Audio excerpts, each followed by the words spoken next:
Good evening, Mallory. Good morning, Sam. Welcome back to Nobody Leaves, the holiday special. This is going to be our OVA, we've been calling it internally because we're nerds. And also, the purpose of this was because we are anal about like our our episode count, and we're like, well, we both have to have 25 recommendations in the year, or else it's going to look stupid. No one wants 26 recommendations. So, yeah, we're doing 2 special episodes to wrap up Christmas time. Sam, the numbers are lining up. They're organized. We got everything in neat little boxes, and everyone's really going to appreciate that over at YouTube HQ. They're really going to give us a pat on the back for the good podcast job that we've been doing, for certain. Yes, they sent me a whole Christmas ham, and they were like, good job. You're going to get your bonus. Nobody Leaves podcast, who's made $0. If we uploaded an odd number of episodes this year, I think that the podcast gods would be very frustrated with us, and I would be on their side because we would have failed at our job. But we're going to be doing an even number. Today, Sam, we are going to be re-tiering. We're going to be re-ranking. We're going to be going through and seeing if our initial snap judgments that we've been making week to week actually hold up to any level of scrutiny. Basically, we're backing down and we don't have any confidence in our opinions, so we're just kind of timidly, cowardly, taking it all back. We've heard the criticism and we're completely folding. Yes, welcome to the Sam and Mal Coward Hour Power Hour. That's what I'm calling it. I like that, now. the Coward Hour. The Coward Hour. We're going to start with your tier list, which I just have to tell you, I have always hated. We're also going to be renaming our tiers for next year. Oh, yes. We've been calling season 2. But I got a bone to pick with you, Mallory. Uh-huh. You named your S tier Sail, which is fine, even though you blast everyone's eardrums with the audio bumper every time. This is how I show my love. You named your A tier Deluxe, which is already confusing, but, like, it's fine. But then you named your B tier, or no, your A tier. No, sorry, I'm already confused. You named your B tier Cute, which starts with a C. Still pretty confusing.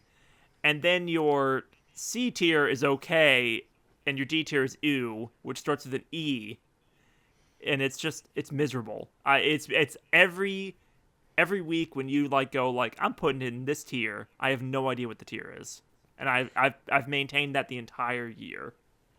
I'm not familiar with this whole tier listing culture. I don't really get it. So I didn't know about this whole ABCD thing. And when you started saying stuff like that to me, I kind of said, yeah, Sam, sure. That's what everyone's calling it. I've since learned that it is pretty confusing to not have any sort of alphabet order. But you've seen S tier and stuff. You know what it is. Yeah, but I kind of, not in stuff that I take seriously. It's in Naruto, I think. It's in stuff. In S rank Genin. I think that, yeah, I don't know. That's a core text for both of us, Well, I don't know. Maybe we'll have it in a more pleasing alphabetical order by the end of today, Sam. We will. That's the goal. We're gonna be all organized. Season 2 is going to be the year of order. Season 1, the year of chaos. That's true. Just adding subtitles. How many subtitles can I add to our podcast by the end of the episode? I like Nobody Leaves Season 1, chaos. Season 1, year of chaos. Twisted chaos. Yeah, so without further ado, Sam, I think it's time that we go into my re-ranking. Yes. We're going to go down the list, starting with everyone's favorite anime, Dawn to Dawn, Season 1. And immediately we're starting with, so much pressure, and I already feel I do feel a lot of, sweat going down my face, because Dawn to Dawn, I did a lot of cosplay stuff for it. Evidently it's become one of my favorite anime shows in the new year that you recommended to me. Looking at your overall list, right, I know you were worried about having too many S tiers, but, how can you not put Dawn to Dawn Season 1 in your S tier? You've made 2 videos on it, It's a definitive text. I think that you'd be crazy and lying to yourself if you didn't give me another S tier. Wahahaha.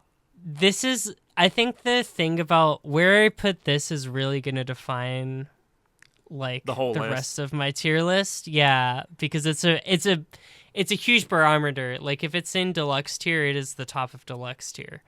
Well, I'll tell you this, Mallory. Yeah. Having only had a single S tier from your pitches this past year, S tiers to me I've been treating as like definitive texts, right? Mm-hmm. And there are many things that I've pitched you this year that would for me fall in the S tier, but not necessarily in your own S tier. Does that make sense? Right. Yeah, for me it's just that caveats thing. Like the way that I rank something on my anime list, which is something that I take way more seriously than this podcast, is of course, like, no, naturally. if it's like if I was recommending someone and I have to be like, ugh, like if I have those caveats, it's a 9, and if I don't, it's a 10, and that's like my kind of methodology. I just feel like Dandadan season 1 particularly just has like the opener and closer of like the worst scenes of all time in a way that Dandadan season 2 truly doesn't. So I don't know. I think that like my rankings for those might be like good where they are. I think that they're good barometers. I think a lot of other stuff is off, and I think that Dandadan should be higher in the pile than it is.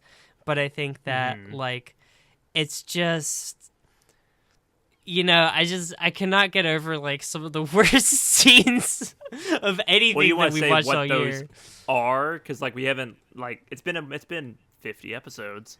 Yeah, have you ever known of the concept where it's sexualized someone's like rape, basically? That's basically what it is, okay? And yeah. You're telling me you don't like when high school girl anime characters are like in their underwear fighting aliens? I've seen people turning on this, mostly men. I've seen people turning on this and saying, you know, it's empowering and it's not that creepy. And to those people, I say, about that. A lot of people who aren't high school girls very confidently saying that it is empowering. And I will say throughout the entire year, like as Dandadan has become like a massive series and not just like the manga that Sam likes.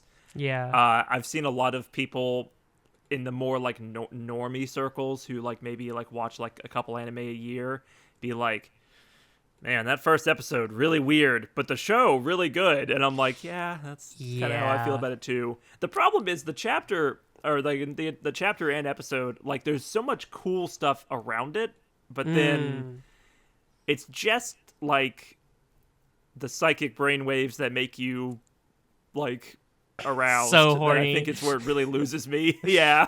Yeah. But like the setup is really cool. The Turbo Granny stuff is great. Like him coming out of the phone, the spaceship being the moon, and the explosion. And I'm Ken. You know, he is Ken. He is just Ken. It's working on me because now I'm remembering. Yes. Yeah, it's tough. Pretty the colors are cool. Man, do I love those good. colors. But all my favorite stuff I do feel like still happens in like season 2. I love the robot. I love Gigi's everything, and that doesn't like really kick off till season 2. I think I'm gonna stand my ground. Not the Gigi season. Yeah. Okay. I'm gonna stand my ground. So your first re-tiering is a non-re-tiering. We're not re-tiering yet. This is pod racing. So anyway. This is not pod racing. So the second ever pitch. Solanine. I mean, if I think about it for too long, I'm worried I'm going to move it down. I haven't revisited Solanine. It's really normal. Do you consider this like the normal tier, like the mid tier, like B? I will say, so this was my second ever pitch on this podcast. I had read it only like the week before, and I was still kind of absorbing it. I think the art is fantastic. And like I generally like this mangaka quite a bit. I've got Goodnight Pun Pun sitting above me like every episode. it was more normal than I was expecting as a series coming from that author who was generally a very extreme writer. I think back to it fondly. I would have it ranked higher than you personally. You have it in your cute tier, which, reminder for people at home, is your B tier currently. I think B is fair, but if you're gonna need to, like, level the playing field a little bit, I could see you moving it down, and that would be understandable to me. Yeah, I do think these first few, I'm confident in this. I think this is a good, like, barometer for what needs to be cute. I think I'm going to leave that one where it is. So you're keeping it at B? Yeah, keep it at B. Now here's a little bit of a controversial one. Okay. Just break my heart, go for it. Yeah, no, so this is easily where it only took a few weeks into the podcast, but we're talking about Stop Making Sense. Definitive text for Sam, Letterboxd top 4. The piece of media that I have found the most recently in my life that has been definitive in my life. I love this movie. I think about it all the time. It has blown up my Spotify Wrapped for multiple years now. I named my S tier after it for this first season, and Mallory put it in OK because she's a jackass. And that started the entire year off with me just being like, all right, this podcast is now a podcast of hate. Okay, so yeah, Mallory, Sam, what do you want to say about it? I have been thinking, all right, and I watched Knives Out, Wake Up Dead Man, Knives Out 3, and he says if you see everyone as a wolf, you're gonna be fighting wolves all day, Yeah. And I made a Are really. you saying that? I made a really poor judgment call on one of the members of the Stop Making Sense band, and I would like to issue an official apology to him. I didn't look up his name, and I wouldn't recommend it, and I wouldn't recommend dwelling on it or going back to the episode and watching it. We've got a whole catalog. We've got 50 episodes this year.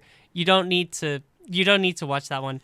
Mallory said, this Talking Heads band member, he looks like a predator. A nice man. No. It's like, he looks like Mark Zuckerberg and also like an evil person. And so I'm going to give this a D. So here's the thing, Sam. I think that I was filling out the tiers, and like each week I was putting a different thing in a different tier. And now that I know it better, and now I'm seeing this next to John Mulaney's smiling face, and I'm like, we got to get this up. So we are going to be moving this to cute tier. This is not that bad. This isn't because I've like threatened your family over the last year. Like, you better move that Stop Making Sense. Stop Making Sense, by the way, also always hanging above me. It's on top of Goodnight Pun Pun. It's like right there. The only special Blu-ray I own. Intimidation works on this podcast. Intimidation works, that a year of chaos. I'm teaching you bad behaviors. That's that one. That is easily the ranking of yours that I feel the most upset by. So I'm happy to see it go up. It's bumped up one. Amelia Perez. I mean, has your heart opened up to Amelia Perez? I love very nice to meet you. I'd like to know about the bottom tier. Okay, that's not a good vagina. movie. I can't be joking. Do we have to relitigate Amelia Perez? She's seen enough. Has she not? She's a hero or something. Let's have a parade at the end. Yeah, it's really weird tonally. She had a parade, so that's all she needs. Now this is one that I've been meaning to re-rank for a while. Oh, is that so? One Piece fan letter, really sweet, really good, really nice. Made you cry, if I remember correctly. Made me cry if you remember correctly. Now, if I remember correctly, I don't, because I don't remember crying, but it's been known to happen. You said that in the episode, I think. Well, I think that this one is not up to snuff with the other stuff that I want to put in deluxe tier. and I kind of regretted it pretty quickly. I was like, this is great and cool and all, but like this cannot be just this high up in the rankings. So I think this one is also going down to cute. So there's a lot of movement, and it's all kind of in the direction of the middle so far. I see. For these tiers. Mallory's righting the wrong of having like a million things in A tier. Yeah, no, we need to get a little bit pickier. Okay, so this one is. So you're moving telling down. me I make you cry with a piece of media, and it's only a B? That's Sam, I've cried at I cry at commercials. I cannot be. This cannot be a threshold for judging anything. Yeah, I cry when Have I told you my plan with One Piece? On this podcast? That you want to pitch it to me in as many forms as possible. I remember that. I do. I want to never pitch you the manga, but somehow we do something One Piece related every year. Like the live action series is just sitting there for waiting for us. I think the season 2 of that's starting soon. I want to watch the live action more than the anime. More than the actual good manga. Yeah. Yeah, so I'm going to keep thinking on that. There's also a idol-themed movie that I think you would enjoy. I've thought about pitching that. I got plans. That's good. That's One Piece. Now, Stardew Valley, I've actually played quite a bit. Have you? You've gone back to it? Yeah, mostly with my friend AM, we had a farm, and then the thing that really expanded the game for me was they have this time stop mod. It's just completely cheating and but it's nice. You can do as much as you want in any given day. You can take full advantage of the festivals. And then the other thing that I did was get really into fishing. I was just because when you have two people working on a farm, kind of all the work gets done pretty quickly. One of them does all the work, and then you do the fishing. Yeah, so pretty quickly I was like, oh, I'm going to go fishing. And then what's fun about that is you can put down a little sign that says gone fishing, and I would manually change the sign to gone fishing or not gone fishing every time. Let me tell you, audience, Mallory and I have had a lot of Minecraft servers over the years because we were 12 when Minecraft came out because we're old, and so is Minecraft. Mallory, big fan of signs. Big fan of putting stupid signs everywhere, this is the fun house, or gone fishing, or our most recent Minecraft server, you were putting HOA reviews of or HOA violations in our just building permits. Yes. Yeah. Different contractor requests, serial numbers and stuff. Yeah, no, I mean you gotta love a good sign. So I don't know though if it moves into the Legends of Time category. The Legends of Time. That would be. Have you spoiled your next tier? No, but I've just come up with a better tier than what I'm gonna name it, and I feel like I'm not allowed to even use that one anymore, even though it's way better. Stardew Valley becoming an S tier would shock me, but I'd be very pleased because it is that is a definitive Sam text. That is a top 10 game for me for sure. I feel like it's gotta stay where it is. I didn't play it. It didn't if this was Pokemon, the Pokemon card game app. I've played that enough to justify that being in the. It didn't ruin your life this year. You're saying? Yeah, it didn't fully destroy me. It's not like me with Balatro, where I've put legitimately a week of my life into that game this year. No, yeah, that's not quite on that level. Now this is how I show my love. Made it in my mind because blame it on my ADD, baby.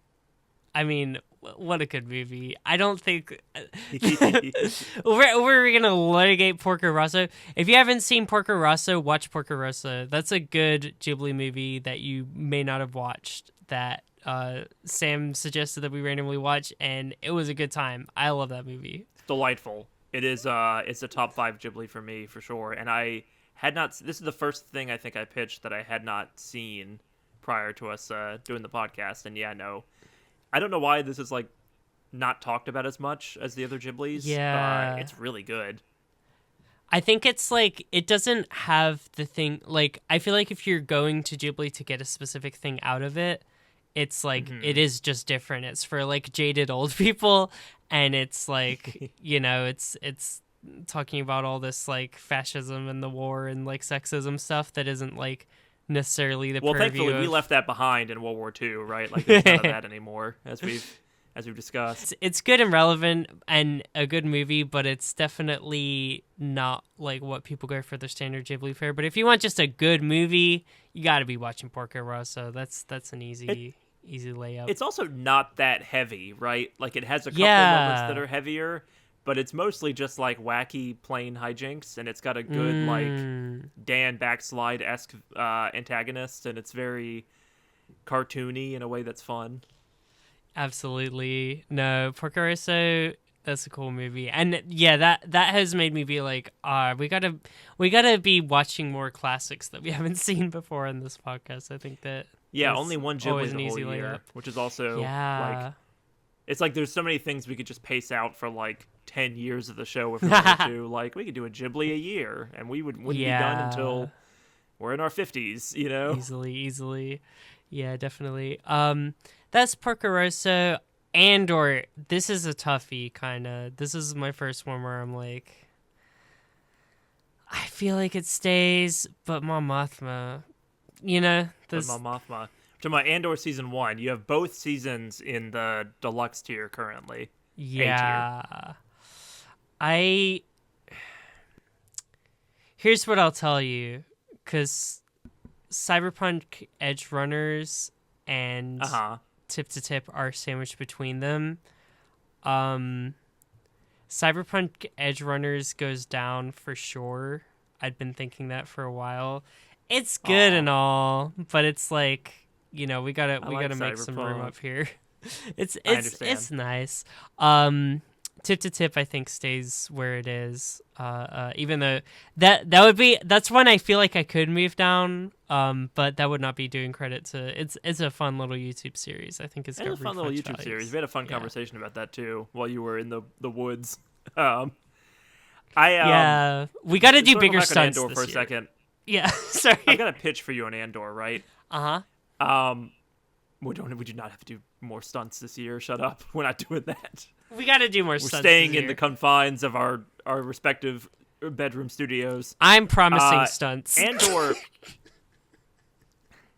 Andor, like both seasons for me would be S, but also I could make the case that they're both A because they both have like weak arcs in them. Like season 1 of Andor takes a good bit to get going, and I think season 2 also does. But if you combine like the prison arc stuff of season 1 and like the Mon Mothma stuff of season 2 and also like the Gorman stuff, like you have a really, really good TV show at that point. And it's not like there's not like a stinker arc between the two. There's just some moments that are not as good, right? But even those are like setting up characters like Luthen or Bix or like who have you, like are deepening Andor the character. It's good. It's a good show. Yeah, I feel like some of the flattest parts are like the parts that tie it to Star Wars, but it also wouldn't have like the gotten Yavin made. arc. Yeah, it wouldn't have got made if it weren't Star Wars, Sorry. Right.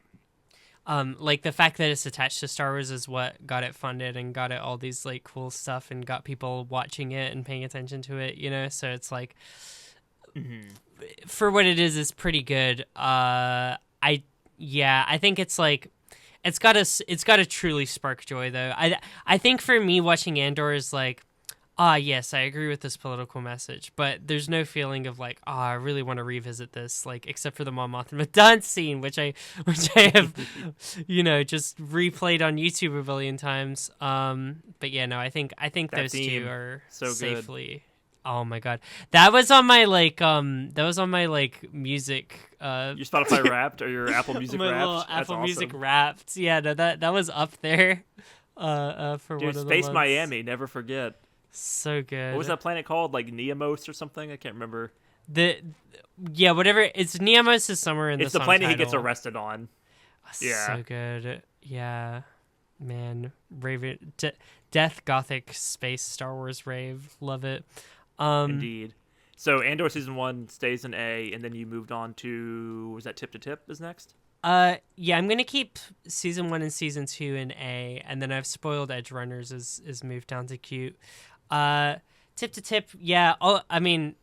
I think also staying in Cute, like I briefly referenced, but I mean, yeah, just to really promise stunts. That's all I really want to hammer home is I will be doing more stunts next. I'll be doing more better stunts, and they're going to be more thought out and work better. And we're not going to lose any footage on the stunts this year. That's somehow you're still going to be like following in the footsteps of Michael Reeves and Ludwig. I think they're going to China next. Are you going to go follow them to China? I finally go to China just to film this fucking podcast. Yeah, the Nobody Leaves podcast China special. Yeah. That's that one. Now Belle, the best worst movie on this list. Let me tell you.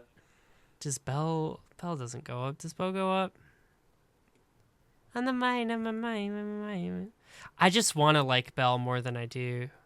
I think the fact that it's where it is speaks volumes. Like I think if there was stuff that I could have already used to justify going to Deluxe, I certainly would have been like, I would have coped my way up. Did you put it in B tier? You think, or Cute tier because it starts with a B? Do you think that's why? No, because it would be called B tier. I think if it was.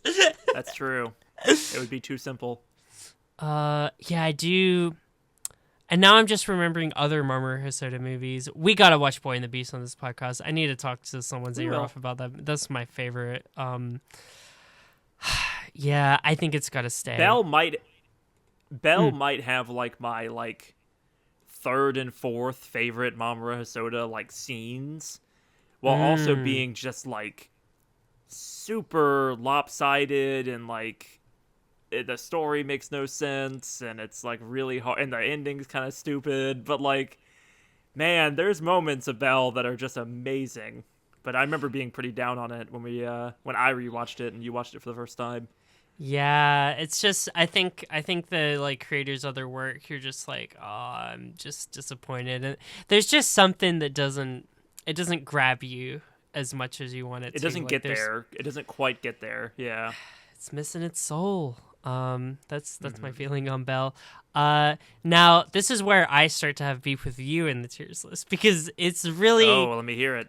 Deltarune chapters 3 and 4 should not be on my tiers list because that was my fish that was stolen out of my grasp, my clutches, and taken away from me mercilessly. And yeah, a bit of strategy on my part. I said, Mallory, this would be an S tier, but I can't rank it. So upsetting. The most upsetting thing ever. The best video game I've played all year ever in my life. I love Deltarune. In terms of things I'm discovering for the first time, it's probably my favorite thing I've like done for this podcast. Yeah, it's cool. It's that cool I didn't already know about. And I truly resent you for what the fact that I have to put it. But, you know, keep it moving, keep gracious. This is how I show my love. I made it in my mind because. Anyway, so the next one. So that stays. That remains in sale tier. Easily. The next one is Call of the Night. I think, unfortunately, is also gonna have to drop. It's cool and all. It's good. I think if you shared my exact same asexual headcanon for the protagonist, you know, I might be singing a different tune. But yeah, I'm curious to like see where the series like continues to go. I do like that's one of the unfinished ones where I'm like, I would consider picking that like back up. Yeah, I've noticed like there have been manga I've pitched you this year that you have continued on, like you haven't been able to put down, and Call of the Night was not one of those, and that makes me sad. I like it a lot. I'm again gonna gesture behind me. I've got so many of my pitches are just on my bookshelf at all times. But yeah, we'll maybe take another crack at it. Yeah, the second half has some of my favorite parts of it and some of my least favorite. So you know. Yeah, no, I'm definitely still curious to see where it goes. And, like, I love vampires. I love some vampires in here. It's good. Controversially, I remember you didn't like Anko very much, the detective lady, which was Oh, heartbreaking. yeah. Which, did I read? I think I did. Did I read all of her stuff? You got up to the end of the Halloween arc, so you got to her, like, master plan, which is a very dumb master plan, but that's kind of the point.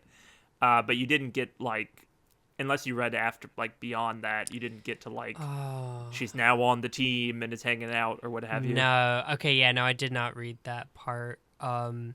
Yeah, she was still kind of getting my. I was like, we don't need a buzzkill in our little. I think vampire. I like her whole deal and, like, her backstory and this. I think it's pretty well handled, but yeah, that's just me. Yeah, I mean, and no, it's Believe well it or not, considered and all, but yeah, it's. I'm talking a lot and you're re-tiering, but then I remember, oh yeah, I pitched all of these. I care about them. No, it's good that you're talking about re-tiering. I think that I'm just like I'm worried that I'm gonna get really argumentative about some of these, like, further down the list. So I've just been combing through them.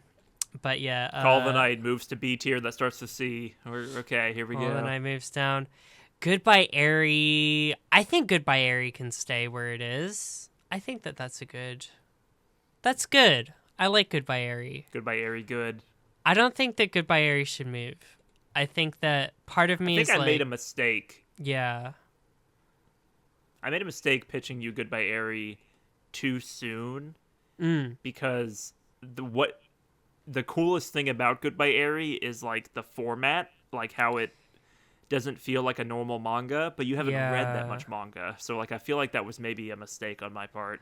I'm like, does Goodbye Airy go up? Because it's good. Like, I like Goodbye Airy. It's a Sam S tier, I'll tell you that.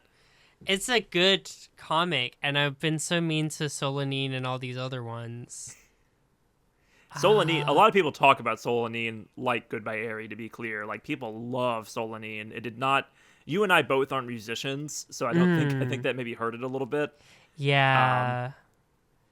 I like it more than you do, but it's still, yeah. Goodbye Airy is cool and interesting. It's cool and interesting. Remember the hospital blows up, or the abandoned, like, building blows up at the end. Well, that's basically all fantasy. I remember. That's basically the main thing. I don't know though, because I'm looking at my other S's and they're really good. And then I think Chainsaw Man is making me like Goodbye Airy more. I think Chainsaw, because now that I'm like know more about the author's like whole kind of skewed worldview, his kind of twisted South Park humor, I think that like he's really like kind of won me over. It was like, okay, this guy isn't just like throwing, like so many artists just like are hacks and they just like throw like revolutionary kind of like punk stuff at the wall and see what sticks and just do that to kind of code characters.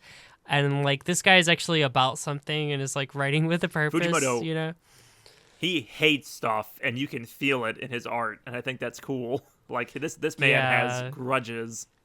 Which is cool. I like it. I'm being swayed. Sam, what would you do if you were me in this moment? Both of those are S tier to me. Well, Chainsaw Man honestly might be A tier, but also you've only seen like some of the best of Chainsaw Man, where I'm thinking of like all of it. And I would say that I have some issues with the second part that we will get into at some point. He is incredible. He is probably my favorite mangaka. Like he just makes heat.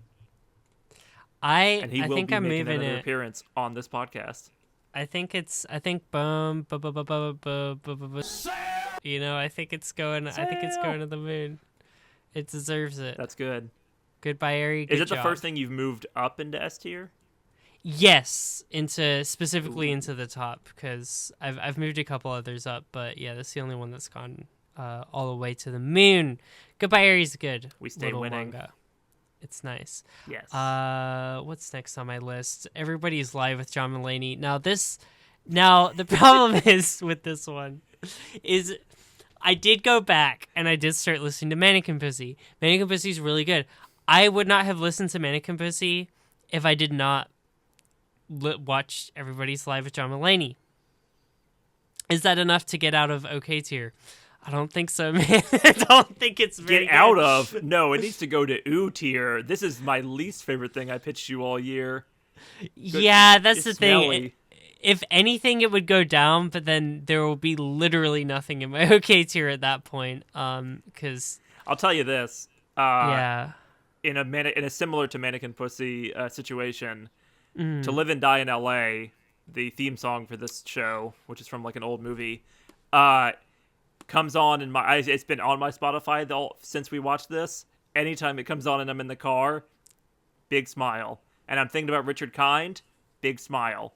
But then I'm thinking about like 35 minutes of answering phone calls and like the most stilted interviews ever. And I know that's the point, and I'm still upset. And I like John Mulaney, unlike Mallory, and I'm still upset. How do you fumble an interview with fucking Ayo Edebiri?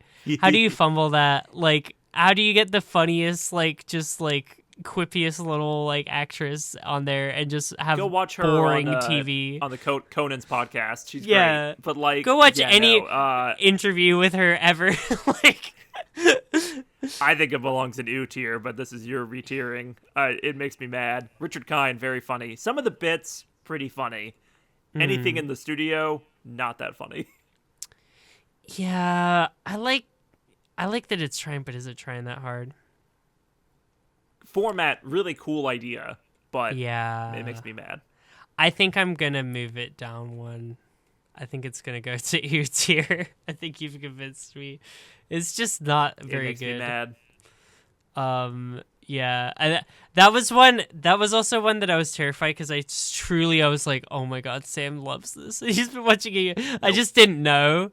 I just truly was like, I was just with dread the whole week, being like, oh no, this is Sam's favorite thing ever, and I don't like. You know what happened with that? So I pitched it because I got served on the YouTube algorithm like a random clip from it, right? And it was the writer's room discussion about him fighting a bunch of teenagers, which is a really funny bit. Yes. But probably the funniest bit of the whole show. But the problem is, the whole show is like 10 hours. So it led me astray. A lot of other shows. Definitely like a limb I climbed out onto that then broke and I plummeted to the earth. Yeah, good marketing. Maybe we should fight some teenagers on in this fucking podcast. Maybe so. Yeah. That's that one. Now Pokemon Concierge, I feel like it's a little too high. It's really good. I love little felt stop motion.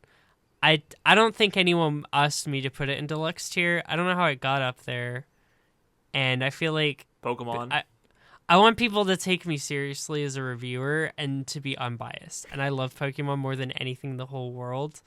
And I feel like I gotta bring down the hammer a little bit on this one. That's my feeling about Concierge. This show was sauceless. It's really beautifully animated, but it had you know what? We talked about this at the time.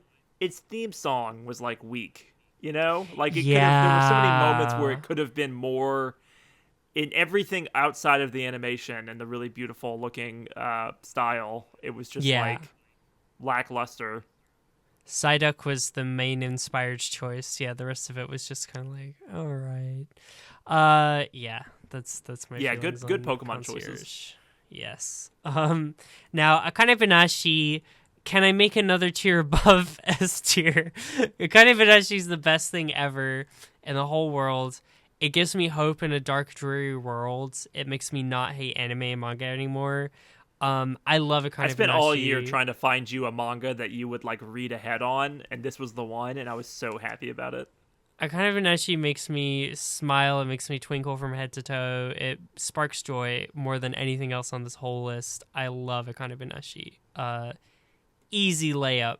Easy number one. Is there like an award? Can we give it an award? Could be given What would an the award be? award? Is this your favorite thing that has been pitched to you this year? Because Delta I Rune think Chapter 3 and without a 4 are on doubt. there.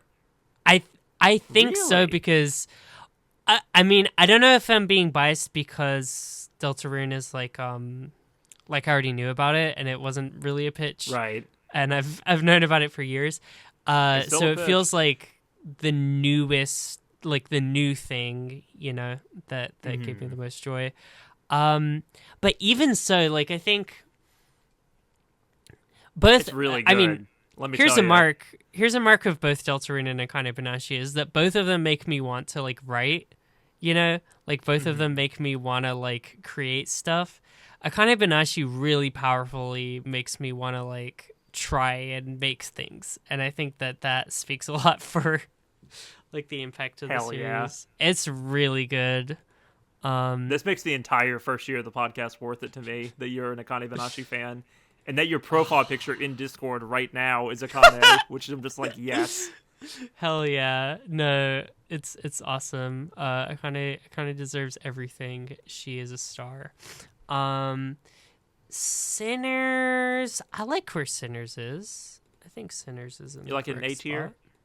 Yeah, I like Sinners as a deluxe thing. It's like it's really cool. It has one of the coolest scenes of anything all year. Like everyone knows the scene. It remains my favorite moment in a movie theater this year. It might not be my favorite movie I've seen this year now. I'm still kind of like kicking around between that and a different movie I haven't shown you. But that Pierce the Veil scene is unbelievable. Yeah, I mean, I love Michael B. Jordan playing twins. I love a red and a blue twin. That's just generally that's a way into my heart. Yeah, but I do think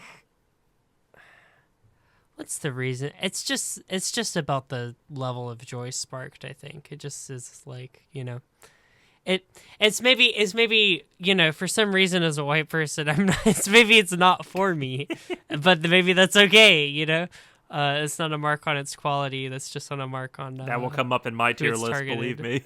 Yeah, definitely. That's Sinners. Dandadan season 2 stays, right? We talked for a lot about Dandadan at the beginning. We talked a lot about Dandadan at the beginning. I think that it belongs. Audience, go watch Mallory's GG breakdown. Yeah, go watch me. Go. I just want more people to see me dressed as Gigi. I feel like that's a huge waste of money that I did, and I had these stupid pipe cleaners on my ears that I was trying to get to work as these earrings, and they just fell off, and it was a lot of stress to get that to work. So I think that speaks to how much I care about Gigi. Down to season 2, very good robots, good songs.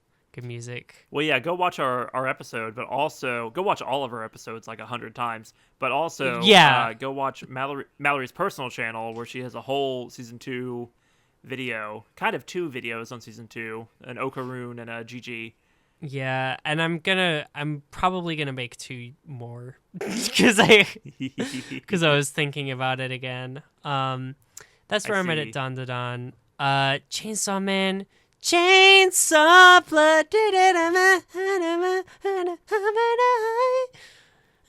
So this entry, reminder for kids at home, is Chainsaw Man and Chainsaw Man the movie Rize arc, which let me tell you, Iris Out almost made my top 5 Spotify. I love that song. I love that opening. I love that movie. I saw it twice in theaters. Art curation Mallory alone. didn't like Rize. Playlist curation alone, you got to give it to Chainsaw Man. That's some good music. Speaking of like my Apple Music Wrapped, like, tablet by Toolboy. Oh my god, baby. I learned the little dance. I forgot it.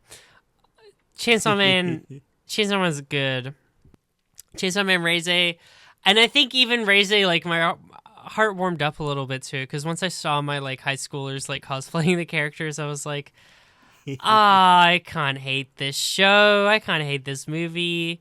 It's a little like, but like the production quality and everything's good. It's just how the story. I was supposed to do my homework and read the manga, and I didn't, and that's just how the pitch was structured. I think it deserves its spot. I think Chainsaw Man's really cool, and I think that like if you're tired of your like anime and manga not having like the political bite, if you're tired of like these apolitical little bubbles of like just high schoolers and like their biggest stressor is like the culture festival and everyone's white, go to Chainsaw Man, because Chainsaw Man's good and it's about something and it means something in society. I like Chainsaw Man. That's my review. Once again, my heart is full. I'm just slowly bringing Mallory over to my side of all my media that I love. It's good. It's good stuff, and this is. And I'm nothing. I have no taste if not made by Sam. In general, I will say that. That's part of why we made this podcast. I will make you a Fujimoto fan. I will also make you a One Piece fan. Just you wait. Easily. Dog Day Afternoon. I mean, that's a good movie. That's a good movie. Dog Day Afternoon. Mallory, if you could run away to one country, where would you run? Wisconsin? Yeah, Dog Day Afternoon's funny, and that's her girls, so she's gonna stay with them. And yeah, Dog Day Afternoon. Also, probably if you just want a movie that cuts through all the bullshit with police nowadays, just they made 1 million years ago. There you go. Yeah. I will say this: maybe our most interesting conversation the entire year, talking about the trans representation in Dog Day Afternoon, but we really like dug into it. I think it's one of our longest episodes. You're laughing. I really enjoyed that conversation. No, it was good. Don't get me wrong. I'm remembering how like just I was like pushing up glasses, like actually the pronouns of the rest of the, but it was good. We maybe got in the weeds a little bit about it, but I think it was really good. It was fun. I'll tell you this. I didn't do this. We're going to get to like the renaming of our tiers for season 2. I thought about making my A tier Attica tier, but I did not. Attica. So good. It felt wrong to name it after a real life prison where people died, but I thought about it. Yeah, it's kind of it is kind of like naming something after like 9/11 or something in the modern day. A little bit, yeah. Yeah, it's not. It's maybe not that, but it's like yeah. This is Stonewall tier. That's a more. Yeah, it'd be like my F tier is the Ferguson tier. Like no, don't do that. That's a bad idea. Yeah. Wait, is it irresponsible for me to not name one of my tiers? Flint is not got clean water. Does not have clean water? No, I don't. I think that's okay. I think that message is out there. That's forgivable. Now, Sam, the moment we've all been waiting for. We've all been waiting for it. Everyone's been waiting for it. Everyone's been waiting. Say it. Bases loaded. We got 3 batters in the bat box. Let me see if I can name a single quote from this movie. He's a straight shooter. He always hits it down the middle. He gets over every time. He gets on base. On first. He gets on base, Mallory. Yes. I'm gonna point at Pete. All right. I got on base with that one. Sam, I think that I was cruel to Moneyball. I think I was in a bad mood. You were. There's no thinking about it. I've reflected. I've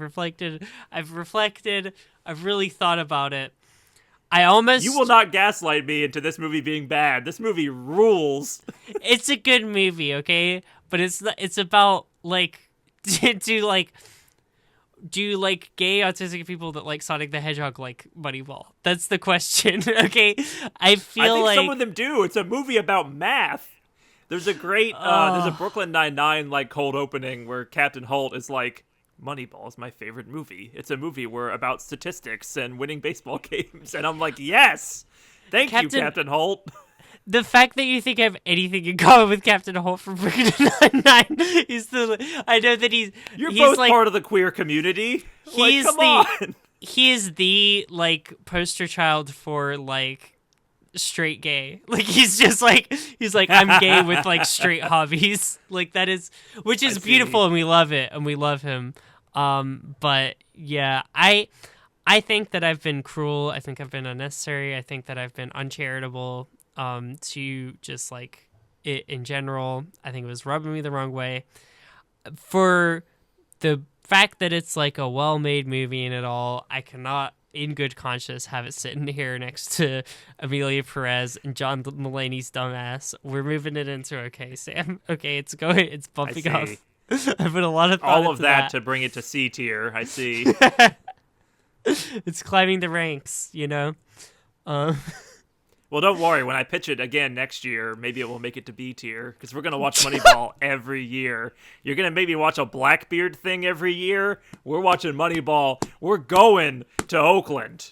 They're not even there anymore, but we're going. That's our field trip. Dude, That's I would love episode. To. I would be on site in Oakland in a heartbeat. I will break into that stadium, and I will record from the pitch. We are doing Moneyball again.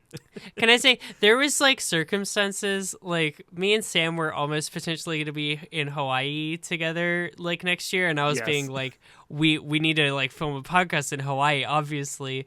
I would much rather film a podcast in Oakland, where the team is no longer there. I think that's a much better at the old stadium. idea. I think it might already be torn down, but they're tearing it down. Man. I know, but that's sad, dude. Moneyball's sad. Mallory, Billy Bean is still trying to win, and he never did, and that's what makes the movie cool. Dude, Billy Bean should get into gardening. Diva of the evening, let me tell you. Diva of the evening, Billy Bean throwing his TV out there. What do you think this is, drunk guy? Pluribus. I feel so weird. I felt so weird about ranking Pluribus at the time, and I still feel weird about it now because it's not done. We're still. Well, we're only talking about the merits of the first 3 episodes. Okay. That's the pitch. I think they're really good episodes, and I think that, like, if you've been to badluckmardu.tumblr.com, I've not plugged my Tumblr on here enough, and I'm gonna start doing it every episode because I think I never link it in the description, but I can if you want me to. I think we should maybe start because I think that's really the hub for like all things me, and like if you really scroll down, like, there's a reoccurring theme, which is just Yerba shipping. That is like the main. It's really dominated my whole brain, and I think that like those 3 episodes were really enough to like cement it.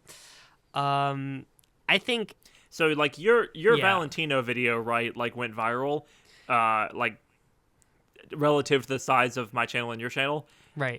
Your Eurobus video should be viral because the title "Did Vince Gilligan create Doomed Yuri?" is so fucking funny. It's good. It's my favorite thing you've done all year. I'm just saying. Yeah, I would much prefer to be known for like Yuri shipping in Pluribus than for defending the worst character in Aspen Hotel, which is apparently what people think that I was doing in the video. But I think that, those first 3 episodes, I can't take it away from them, even if the rest of the season is like a complete flop, which it isn't. I've been enjoying it. We're on episode 7 as of recording this, but yeah, it will be our first episode of the year. That's true. Season 2. I'll have time to like. What do we call it? The Year of Order. Well, I feel like here's the thing. Okay, we're getting near the end of mine. Year 1, Sam said, is the year of chaos. I love that. I feel like we can't say that year 2 was the year of order until we finished year 2. And then if it feels like it's been the year of order, I think we're striving for the year of order, but it could be the year of like failure. You know what I mean? It could be could be the year of striving, you know? Yeah, Pluribus. I'm looking at this list. I need to pitch you like less heat. I'm like just sending you like 120 mile an hour fastballs, to use a Moneyball reference. Baseball, absolutely. I gotta pitch you stuff that like I know you're not gonna like JoJo's or something. Like I'm down. I gotta throw some curveballs. I like curveballs. I like a little spice. Last one is Apothecary Diaries. Is it crazy to like want to move it up? Is it like a recency bias? This one broke my heart a little bit, I'll be honest. Am I tripping balls? Are you tripping balls? Apothecary Diaries, and I'm saying it correctly because I've practiced in the shower. Apothecary Diaries. Apothecary. It's like it's just the like production and like art was annoying. I think that was the main reason I like docked it points in my head. You know what I thought would have won you over more? Yeah. And we didn't talk about it a single time to litigate an episode from like 2 weeks ago. Yeah. I thought the dancing scenes would have really brought you in a little bit. They really are very good. Pretty. I think it has rest and stuck with me. It's really good writing. And I think if you had pitched me like the book, like the light novel of it or something, like that would have been a really uncontroversial, like deluxe, if not sale tier. Right. Which is like, I think, but like, I feel like we're not going to read the light novel. I don't even know if there's a translation. No, we're not. Yeah. However, I think there is. There's also 2 manga adaptations. 2 different manga adaptations. Oh, wow. Apothecary Diaries will be seen again, and we'll do season 2 at some point. Definitely. And I'm in the minority of liking season 1 more than season 2, and so I think you may like season 2 better. So Apothecary Diaries will return, whether you rank it higher today or not. Yeah. Let me really survey the landscape. I like Apothecary Diaries more than like everything else I'm clicking through on the cute tier. I can see on easily. The cute tier. And I like it less than everything on the deluxe tier, I think. I see. Except maybe Andor. Maybe it could fight with Andor. Well, let's not get crazy here, okay? Like hold on now, that prison sequence, that prison breakout sequence, that Mon Mothma raid, like come on now. Oh man, Mon Mothma. Mon Mothma dances way better than like Mama wishes she could. Luthen Rail. I'm just gonna say the name Luthen Rail to you. This is the toughest one, and I remember struggling with tiering this the first time, and I feel like I literally was like, well, I'm gonna get to re-tier it in 1 week's time, so it's just like fuck it. Oh, this is tough. This is really tough because it is truly on the borderline. What makes something deluxe versus cute? It's like only you know. This is a pristine experience. A deluxe is like a pristine experience you're having where you're like, yes, this is refined. I've come here for like to have something good, and I'm having something good. And I don't know if, it's held back by the art. It really is. I think it's where it is. I think it stays in cute. Apothecary Diaries. I'm looking forward to season 2. I really am. And from what you've said, I think I will probably enjoy it even more. So hopefully we can climb up a little bit. But yeah, season 2 way less episodic. I'll say that it is. It maybe starts like pretty episodic, but it has a much more like this is the plot of season 2 and this is the focus. I just happen to not like that storyline as much. But you're looking forward to season 2 of Apothecary Diaries. I'm looking forward to hearing your new tier names, and I have ordered you to make them make sense lettering-wise because it drove me crazy from like minute 1 of this podcast. Okay. I put my foot down, and I said, you got to make it make sense.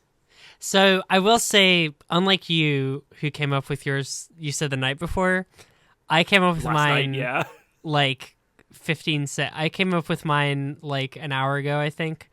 According to this notes app. So let's see. I'm gonna go from bottom up because the top tier is the only one that I put like more thought into. That's like my really good tier. So we're introducing F tier. This is official. We're adding F tiers to season 2. We're gonna have 6 tiers from S through F.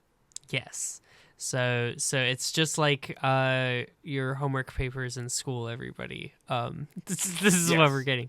I got many S's in class. Exactly. There you go. It's just like Sonic.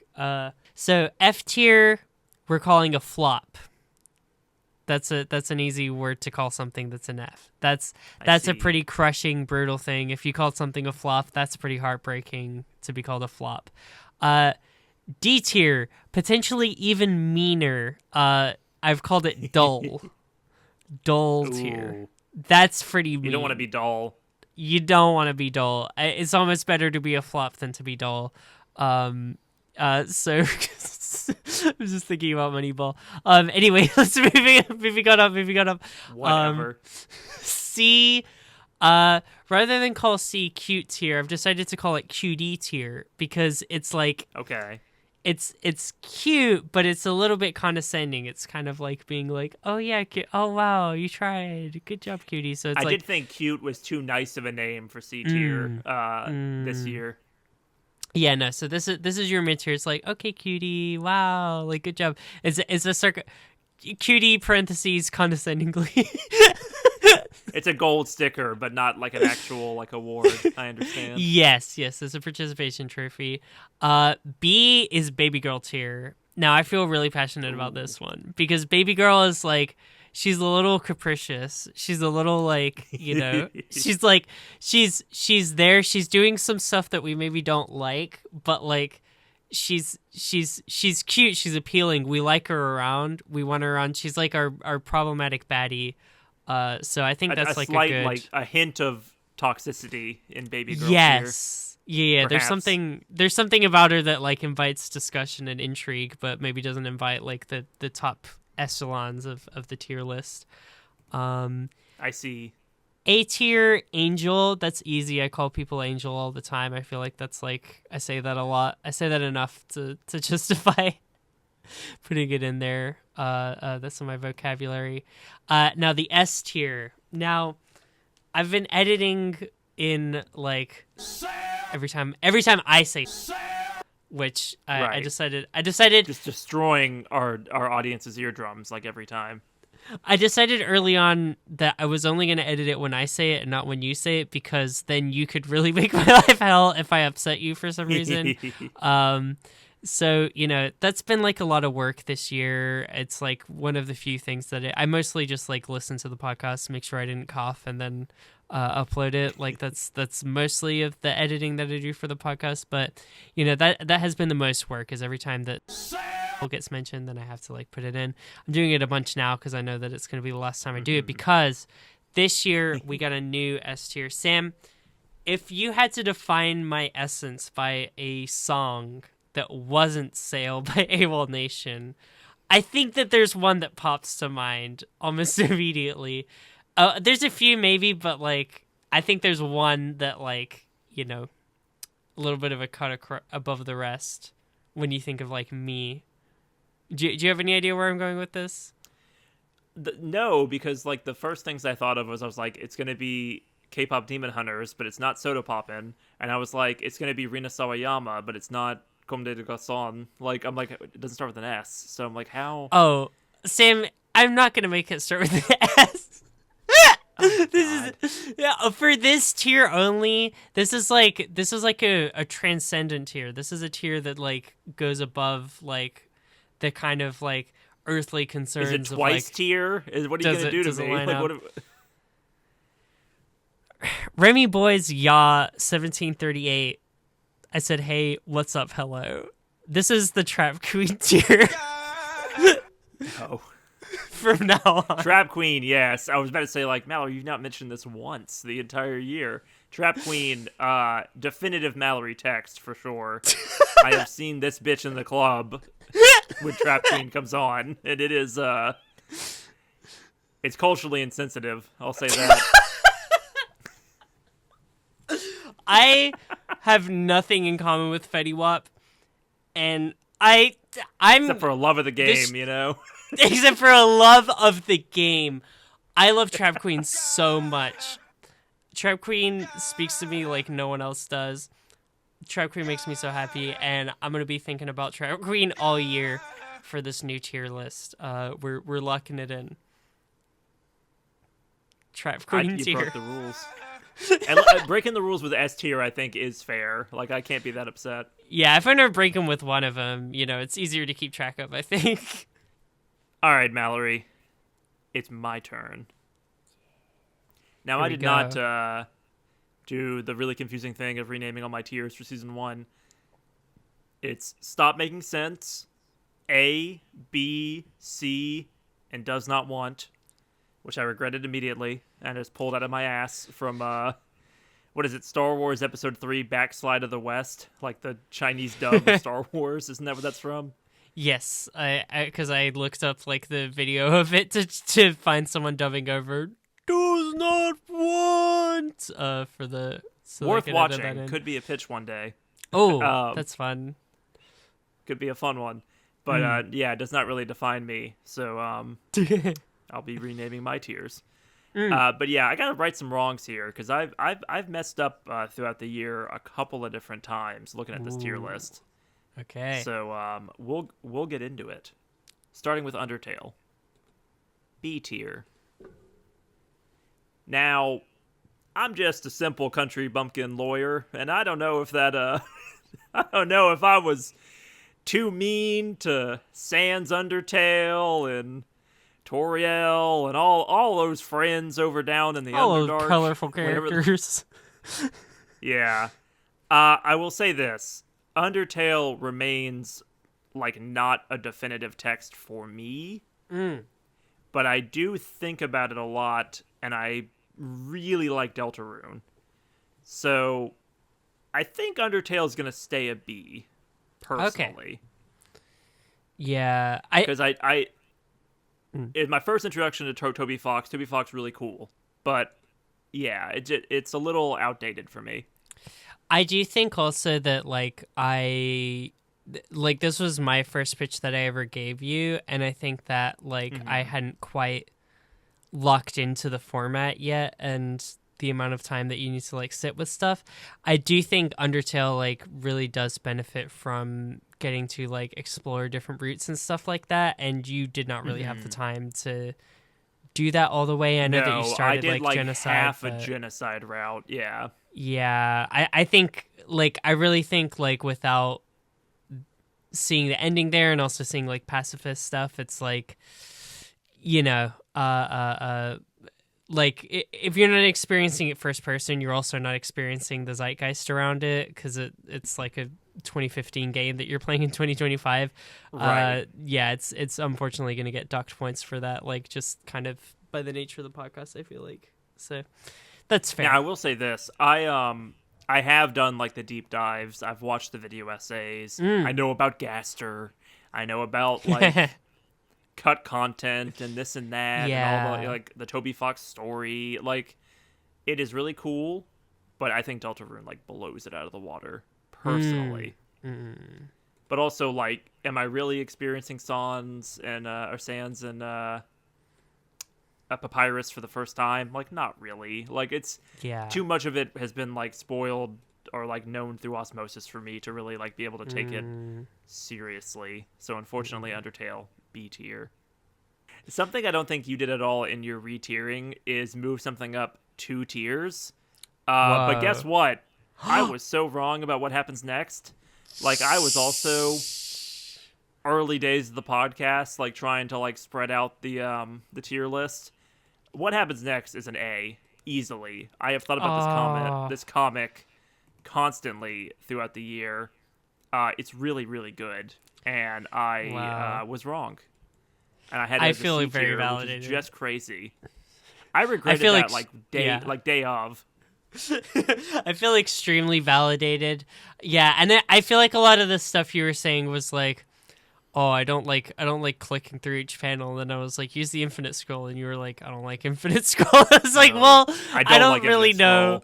I don't really know if that's the comic's fault. It's the fault of I think the best way to consume the comic is on Twitter, because you can just scroll through the images really easily, and Twitter got destroyed. So it's really Elon Musk's fault that you didn't rank it higher initially. It's true. Yeah. No, what happens next is good. I'm feel very happy about that one. Well, maybe hold on to that happiness because we're going to Heartstopper season 1. Oh, I'm a mean person, right? And we talked about this in the Baby Reindeer episode last week, or no, well, last week by the time this comes out. mm-hmm. I am not a big fan of Netflix shows. They all kind of feel like a little sauceless. I know Heartstopper means a lot to a lot of different people, but I'm not those people. So, it's sweet, and I think what I said 50 weeks ago still stands, which is like there's a content gap to be filled of like LGBTQ media that is not, fridging or like heartbreaking or like covered in drama. I think I said like the gays deserve a boring show too. The problem is Heartstopper is so like conflict less that I just really did not like it. And I kind of liked the second season, and I thought the second season had a little bit more subtle like nuanced ideas to it with the eating disorder stuff, and then also just more like I thought the characters kind of got deepened in the second season. But Heartstopper season 1, I really didn't like. Like, this is maybe the most bored I was all year. It's crazy stuff. That's not true. There's a worse one coming up, but yeah. I think I'm gonna bring it down to a D tier. Is that crazy? I think I'm gonna do that. Yeah, no, I think I'm bringing it down. Okay, this is really gotten out of hand, Sam. I think that you've really kind of I think that you're all over the place with this. The Heartstopper season 1, you look into his big doughy eyes. You don't think, "Oh, he chose me." You're just like. I will say, Nick Nelson, actor, very, very good at selling like a coming out story. The only problem is nothing from season 1 mattered because you get to season 2 and it's like, oh, he didn't actually come out. He only, made out with his boyfriend on the soccer pitch. Like that wasn't coming out. That wasn't. He just chose him from amongst the crowd and they ran away together and a bunch of people said, "What?" Holding hands, I think. Yeah, and every single person has a reaction shot of like, huh? They're really good friends. Yeah. For that alone, I think D tier. I'm like, what's going on here? Dude, Sam doesn't even know anything about media, and this is really like just I moved Moneyball out of D tier for this. This is crazy. Yeah, that was your own choice. Well, let me tell you, twice, the first thing to ever be in the does not want tier. Now joined by Heartstopper season 1. I'll throw you a bone. All right. I have had 2 Twice songs on my running playlist since we did it in like February. And they're pretty good songs. I am still generally creeped out by like the hyper fan fixation K-pop miasma or whatever. Like it still makes me uncomfortable. But One Spark and Alcohol Free are kind of bangers. So I'm willing to put Twice in the C tier. Would you accept my olive branch? That is a really good olive branch, and I've completely forgotten about Heartstopper. Goodbye, gay people. Hello, straight women. We love One Spark. We love Alcohol Free. It's champagne wine mojito, margarita. I don't remember. Anyway, good tequila margarita. Anyway, listen. Mojito and lime, first of all. Mojito and lime. And it's lime. a good song. Margarita, something. Yeah, no, it is a good song. I'm drunk on you. That's good. Well, I'm glad that Twice could climb. We needed the girls needed this. Well, let me tell you. I was a coward. Lemonade by Beyonce, right? Mm-hmm. Really important to some people, not that important to me. I was too nice to this because I was like, this is culturally significant, and I would never take away from Beyonce's whole deal. That's what the Grammys are for. But Shots fired at the Grammys. Nobody leaves. Yeah, let me just misdirect all the anger because I'm dropping Lemonade down to C. I found the spoken word poetry to be lacking. Is that crazy to say? I found it to be a little basic. I mean, like when you're competing with I Remember You as Conflicted, it's a tough field out there for spoken word poets in mainstream music, Yeah, in terms of like the black art conceptual albums, I am very much more in the Kendrick Lamar camp, but I am not a woman. I am not a black woman. I have not been cheated on. I am not married to Jay-Z. I'm bringing it to C. Apologies. This is how it has to be. Visually stunning, I will say that, in places.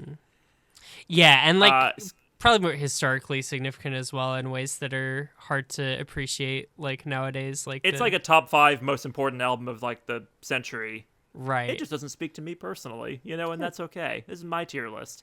Throughout the year, I've tried to hold on to that more since the Lemonade episode of I need to be more. This needs to be more like my own personal list, and that's okay. Yeah. Skip and Loafer. Skip and Loafer. I don't know why I said that like chicken jockey.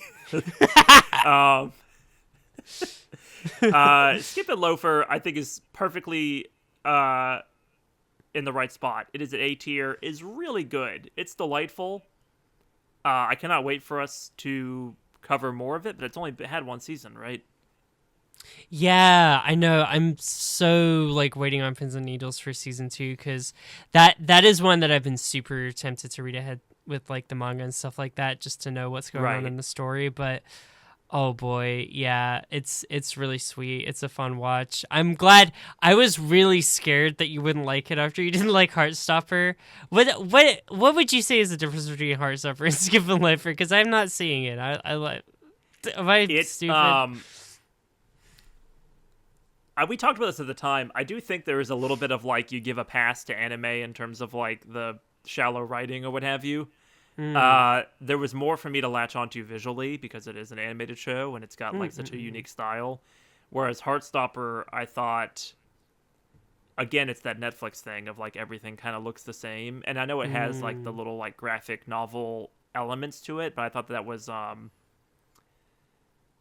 little samey and played down in Heartstopper season 1. I think season 2, I remember having some cool visuals and different stuff that we'll talk about when we get there. But I think it's just to my taste. I can more easily accept school drama bullshit when it comes to anime, and that's just personal preference. I'm not saying there's a right or wrong reason for it, but it does help that it's easier to bump up against stiff or wooden acting when it's a bunch of child actors, being weird homophobic bullies from 2002 in a 2020 show, that's a little tougher.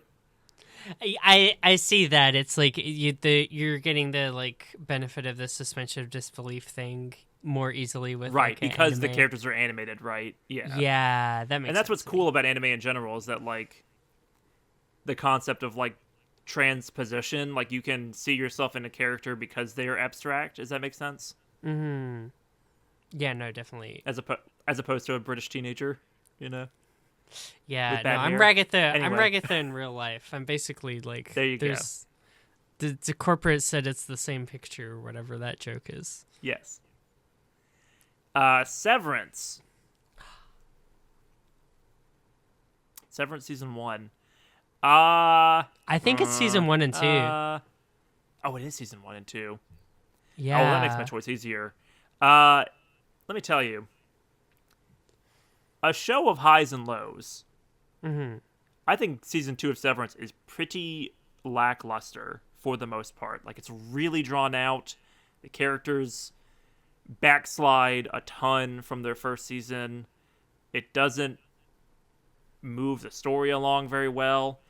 But man, I've thought about that last like 45 seconds of season 2 a lot. A show that's really good at like premieres and finales, but the meat of the sandwich is maybe the Mickey Mouse like carving the turkey and it's like really thin, like ghostly. Yeah, Severance.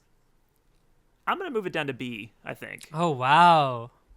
Yeah, I got some problems. I know you love Harmony Cobell. Is that her name?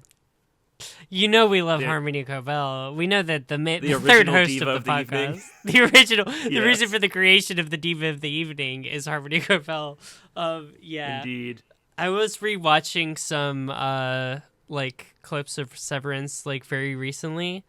I think it's pretty telling that I didn't go out of my way to look at any Harmony Cobell clips, and that I kind of skipped those sections, but. She still takes up huge amount of... one day I'll explain my point about her to you. One day it'll make sense. Visually, like, unbelievable. Like, really, really, really well made in terms of, like, the direction and the style and how that office looks. I'm losing the threads here on the plot. It's like... We kept talking... I know we talked a lot about this in our episode, but it's like...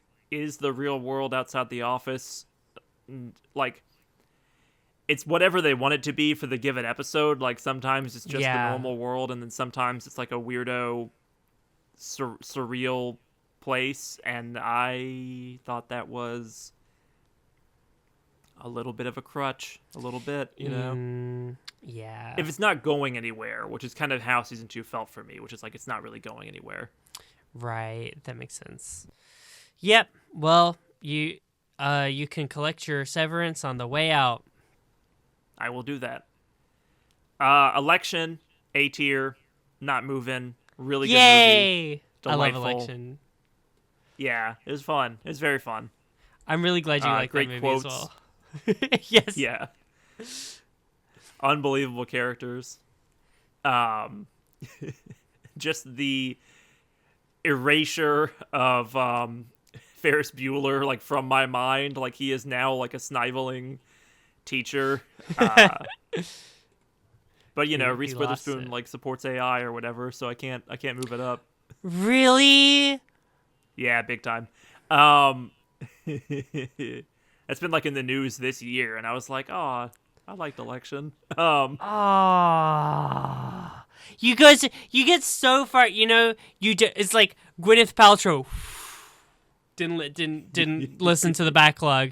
The Grace from Will of Grace, didn't go back and watch that series, and then just straight to the heart with Reese Witherspoon. With Reese Witherspoon. Oh, yeah, man. It is what it is. Yeah, a lot of like, I'm out of touch and I don't know how AI works and I'm not thinking through the situation kind of comments. Yeah. But we now arrive at the reason I want to have an F tier for next season. The 5 pirate puzzle. Absolute dog shit. The worst thing you've ever pitched. It's not moving. I'll tell you that right now. Sam is salty because he can't solve the puzzle. It goes below the tier list. It is just like terrible idea, terrible riddle, sauceless, just awful. I was like going through my Twitter and like trying to decide whether I should delete it or not. And I found like my tweet from like 2021 being like, why do puzzles always start about 5 pirates have the different ages of 100 pieces of gold? This is really, if you want to like cyber stalk me and find that tweet, it would really be worth it because it's really funny. And I cooked with that one, and that's our best episode. Baffling, just baffling choices all around. B stars. Yeah. I gave it a B for B stars. I could kind of see B stars going up. My only problem with it is I really didn't like the finale. Like once it gets to like the I've got to save my rabbit not girlfriend from the Yakuza, it kind of lost me a little bit. Even though it introduced the panda cop guy again, who I love. Yeah.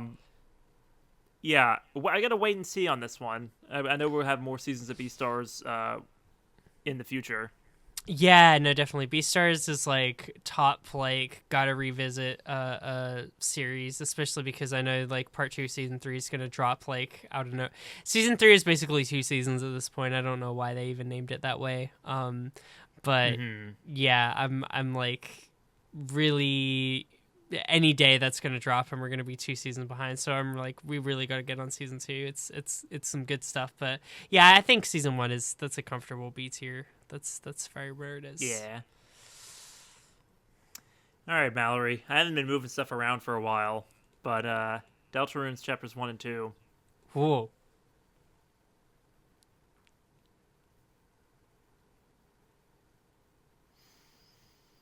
I think I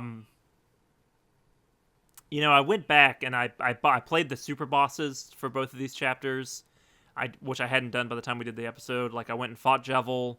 I went and did the Spamton, who I barely interacted with in my first playthrough. Deltarune is incredible, I gotta say. Like, it is really, really good. And I definitely like chapters 3 and 4 more.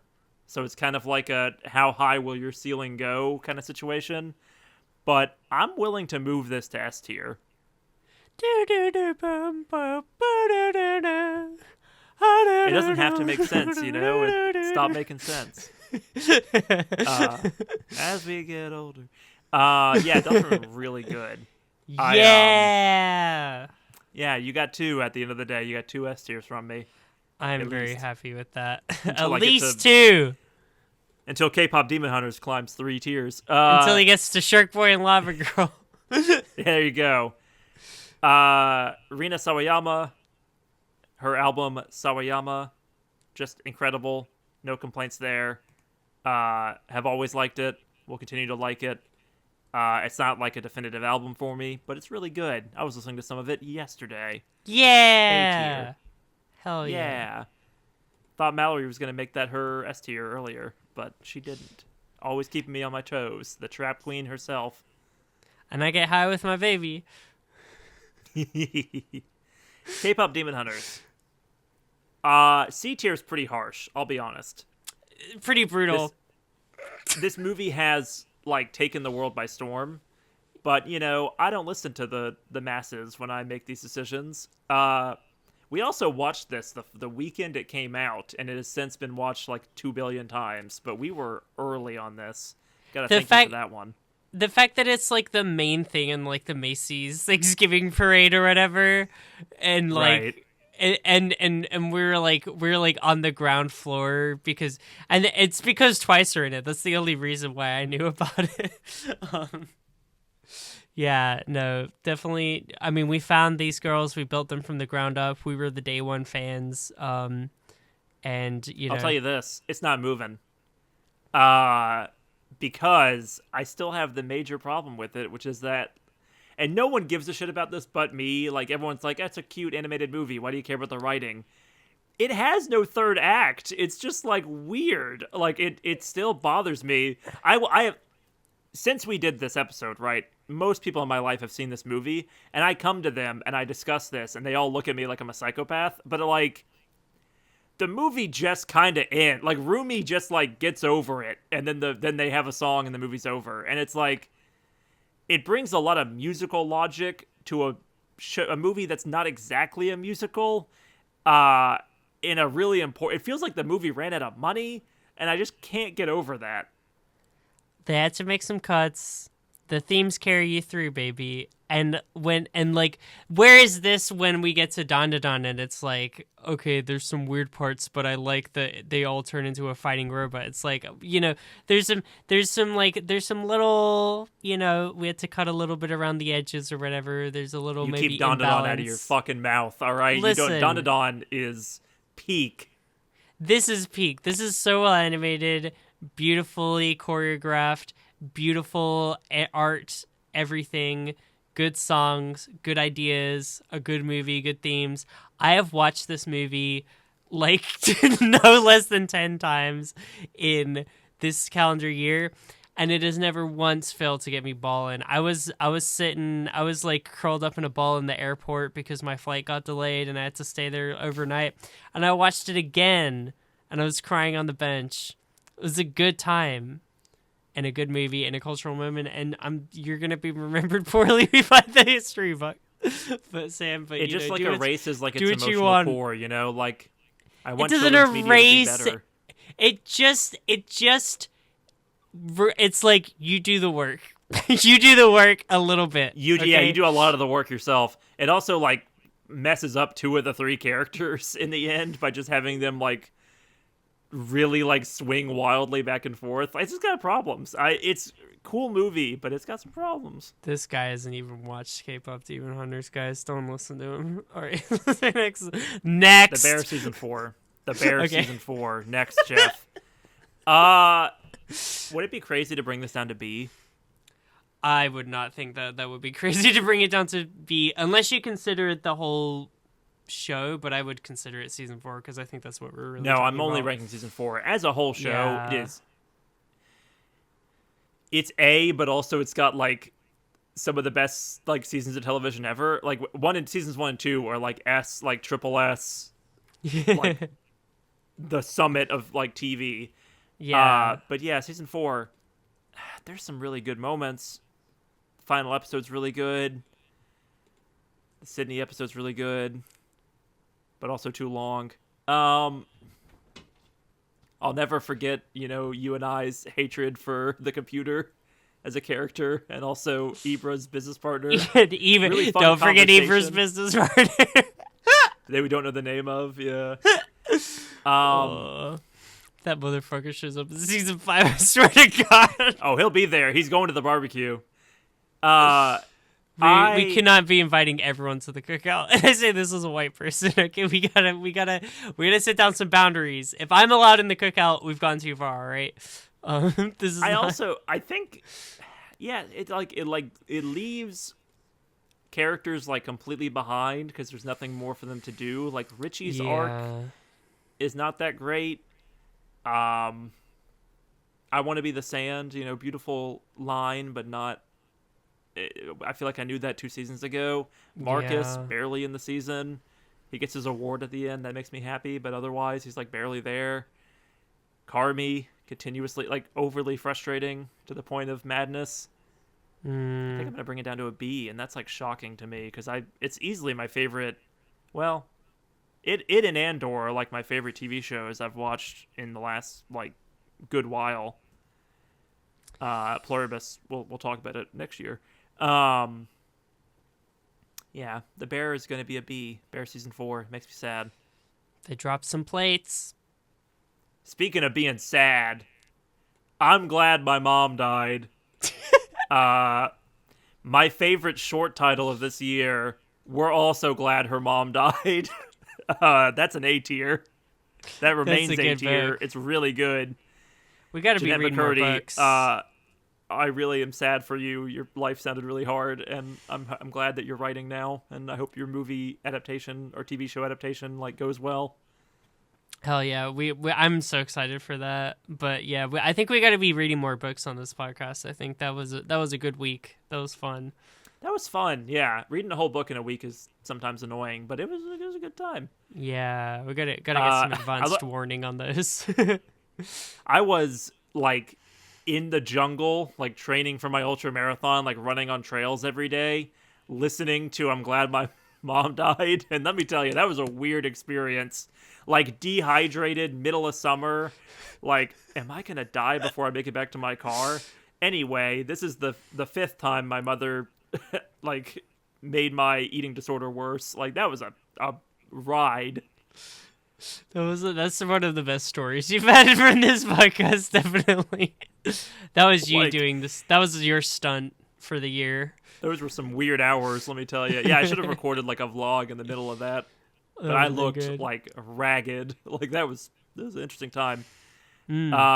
What happens next 4, A tier. It's excellent. Yay. It's not my favorite chapter of what happens next, but it's really good. It's good. It's to me, it's one of my favorites, not even because of like what it's about and the themes and everything, but just in terms of like relatability of like what was the type of stuff you were doing as a teenager and in college, and like it's like, yeah, I'm there. Like it's captured so well. what happens next, always good at being like the little details that feel true to life. And yeah, this chapter maybe has the most of those, where you look at their room. Mm-hmm. Haley and Ashley? Claire. What are the characters' names? Claire, thank you. And it's like a Portal 2 poster, and I'm like, I love Portal 2. And like an Evangelion poster, and I'm like, I love Evangelion. Yeah. It cracks me up. It's me and Sam's crowd in high school. That was the vibe. Yes, indeed. Very, like, to a T. All they needed is like some weird off-brand like YouTuber Minecraft shirts, which you and I both owned. We were there in the trenches.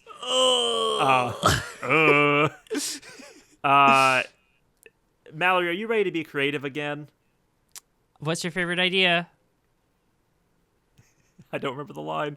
Now Mine it's is time being to creative. be creative again. Oh, mine's being creative. Thank you. Don't hug me. I'm scared. Excellent. Excellent. Excellent. A tier. I don't think it's not quite S tier, but it's really good. It's so good. It's really, really good. We really have to watch the TV series next year, because that's the only reason I pitched it. I mean, obviously it's really good, but I'm like, there's more to be seen. I'm curious whether it ranks higher or lower for you, but for me, it's quality all the way through. Peak is the children. In general, you've got a lot of like things that we have to like revisit, but you were better than me about doing like multiple seasons of stuff throughout the year. But even still, we have like a lot of stuff that's unfinished. Hey, Mallory, you have a bit of a reputation among our friend group for like being like, oh, this album that came out 2 days ago, it's my favorite album of all time. It's the best album this artist has ever put out.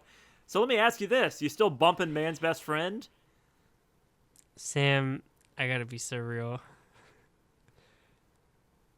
A little bit, but not cover to cover, not end to end. If I'm being so real and so vulnerable and honest, and I'm being really forthright right now, and I should be rewarded for They that. hated Jesus because he told the truth, and I am him. Man's Best Friend is mid. It remains a C tier.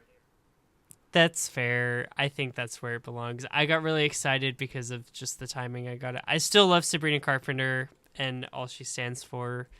But yeah, I mean, I do too. A very traditional, like, weak sophomore album. Even though it's not her sophomore album, I know, but like, It is her post-explosion, like, second album, and it is not that good. Right. It's very unmemorable. It's unfortunate. But Heartstopper Tears season is good. 2. Yeah, here we go. Is it crazy to pull Heartstopper season 1 to D tier, but bring Heartstopper season 2 to B? Is that an insane thing to do? You know what's crazy is the reason I wanted to talk about Heartstopper with you is because I like season 1 better than 2 and 3, and you're for something about season 2 has just got your gourd, and season 1 is not. It did a lot more with like. Season 1 was a lot of like characters making like really obvious choices, and it was a lot of, you know what I hate, which is like manufactured drama of like, it's so boring for shows to be like based on like misunderstandings, and it's just like so like, I've seen this a million times. Season 2 was about like people in relationships like subtly hurting each other, and I thought that was just like way more interesting, and I had a lot more. There was more meat on the bone. I'm going to give it a B. I've thought about Heartstopper Season 2 since we did that episode. Wow. Like a good amount. This is the craziest tier list of all time. That's wild. I'm here for the ride. That's fun. You're fun, kid. Yes. I thank you. Well, you know, I put the gayest anime we covered this past year in S tier. Some would argue as a shield against my Heartstopper hate, but no, I would not argue that. I really, really liked Summer Hikaru Died. This is not a bit. This is not Sam, like, damage controlling, because we keep calling me homophobic. I think this anime is fantastic, and I cannot wait to watch the second season whenever it comes out. Yeah, no, it's sick. It's like was recommended by a friend to watch this series and stumbled into something that was actually really high quality, a rarity for my pitches. I will openly acknowledge. So yeah, Listen, season didn't 2, expect Year it of to Order, slap all so right? hard. Yeah, like because that was one I hadn't watched all the way. I think I'd only watched like the first few episodes, and then I'd already like locked in like I'm definitely gonna recommend this, because it's like cool and interesting. And yeah, that I truly feel like I stumbled into an S tier with that. So I'm glad Deltarune being up there as well makes me feel like I've earned my stripes a little bit more. A little bit. Yeah, A definitely. Cyber's world. I just can't. I can't let it go. I saw Cyber's that world. my sister's one of my sister's Spotify Wrapped, like that was like in her top 5 songs for the year, and I was like, hell Oh, yeah. I messaged her about 'Cause that. I was like, yes. she hadn't played Deltarune when we did the episode, and I was like, you should play Deltarune. It's really good. I'm so glad. Yeah, no, she needs to be enjoying that. That's fun. Sam, what do you think about Has Been Hotel?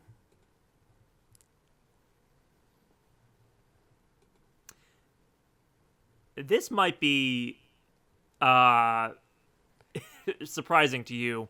I'm really starting to come around on Has Been Hotel. When I'm not watching it, I'm enjoying it. When I'm watching it, I'm not enjoying it as much, you know? That's the Has Been fan experience, Sam. I would say that. I would Yes. argue that I feel the same way. It it's really lopsided. I think both seasons, we can just do them both right now, have significant problems. Season 1 to me is more consistent overall. But season 2, I think, has higher highs. So I'm kind of feeling like bringing both of them up to B and just leaving it there. Yeah, the music has slowly like taken me over. It really benefits from the fact that I accidentally reset my YouTube algorithm by like deleting all of my watch history. Right. And so that was around the time we watched season 2, I think. Mm-hmm. And so now I just get like shorts and recommended Prime videos of like, hey, this is that song you remember from Has Been. And I'll be honest, I'm clicking on them every once in a while and being like, this was a good song, you know? That's cool. This is a show that I think benefits from musical logic, even though it has it also, like, season 2 takes a long time for anything to happen, and I'd say I have some serious problems with. But I remember, certain songs fondly. I've come around on a lot of the characters. Yeah, as a B tier for both. Yay! We're the get Sam into musicals agenda is slowly succeeding, inch by inch. Shark Boy and Lava Girl, everyone's favorite musical, D tier, terrible, unbelievably way worse than I remembered. Not fun bad, just bad. Boo. It's a little Boo fun hiss. bad, Sam. It's got to be a little No. fun bad for you, Mister Electric. Take him to the principal's office at once.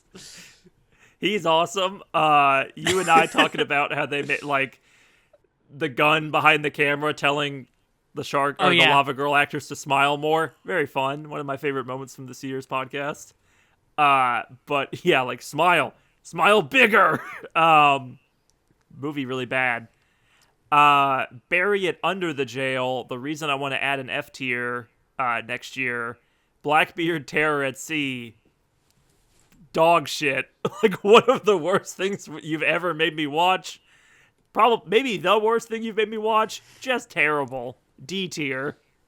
Can I confess something about Blackbeard Terror at Sea? Confess away. There's the back half. There's a part there. We're kind of talking in the podcast a little bit about like him finally being killed by. Come on, Sam. I don't know. I don't remember. You don't remember the name of the man who killed Blackbeard? Nope. Okay, Robert Maynard. He's about Robert Maynard. Like what happened with all that and like that conflict, and you're talking about it, and I'm kind of fudging my answers because I truly dropped out so hard Like there was just so little stimulation. I truly was looking at something else while it was just kind of like letting it wash over me. You second screened Blackbeard Terror at Sea? I second screened like the last like 10 minutes or so of Blackbeard Terror. Let me tell you, Mallory, I watched it at 1.5 times speed because it was terrible. That's fair, man. It was too long. We picked the short version. It was still too long. Awful. Crazy stuff. Crazy Blackbeard crazy fan stuff. fiction. Just weird. Don't know who it was for. Just bad. Hazbin Hotel Season 2 is a B. Baby Reindeer. Might be recency bias. I could see it moving up to A. My problem remains, I think it really drops the ball in the final episode. I have some serious problems with it that I think are going to keep it in the B tier. But very good for a Netflix show as well. I will keep it as B tier. But B tier is a good tier.